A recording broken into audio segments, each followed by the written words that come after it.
Friends, welcome to my channel. ఈరోజు మనం ఉలువలతో ఉలువచారు ఎలా తయారు చేయాలో చూద్దాం. ఉలువలను శుభ్రంగా కడిగి 6 అవర్స్ పాటు నానబెట్టి తీసుకోవాలి.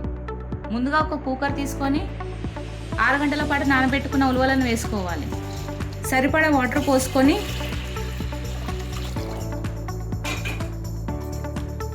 త్రీ విజిల్స్ వచ్చేంత వరకు ఉడికించుకోవాలి. 3 విజిల్స్ వచ్చిన తర్వాత మూత తీసుకొని చూసుకుందాం.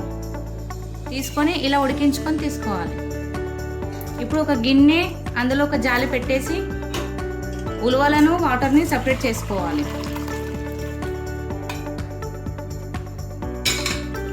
ఇలా వాటర్ని ఉలువలను సపరేట్ చేసి తీసుకోవాలి.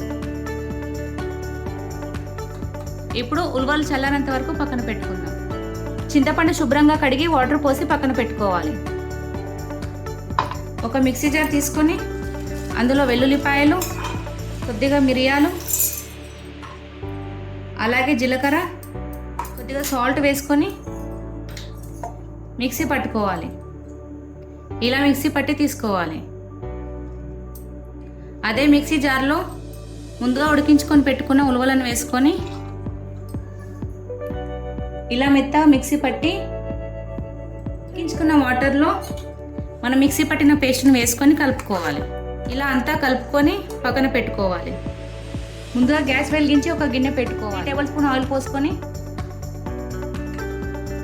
ఆవాలు, జీలకర్ర, ఎండుమిర్చి, పచ్చిమిర్చి వేసుకొని వేసుకోవాలి. ఇప్పుడు కట్ చేసుకున్న ఉల్లిపాయలు అలాగే కరివేపాకు వేసుకొని కలుపుకోవాలి. ఇవి బాగా వేగిపోయాయి కదా.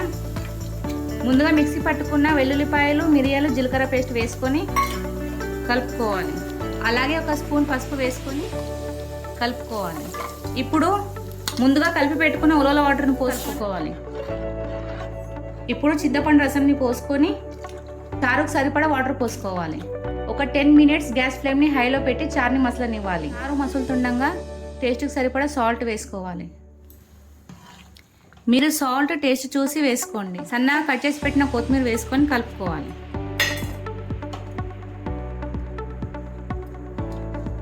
ఇంతే అండి, ఎంతో ఈజీగా రెడీ అయ్యే ఉలువచారు రెడీ.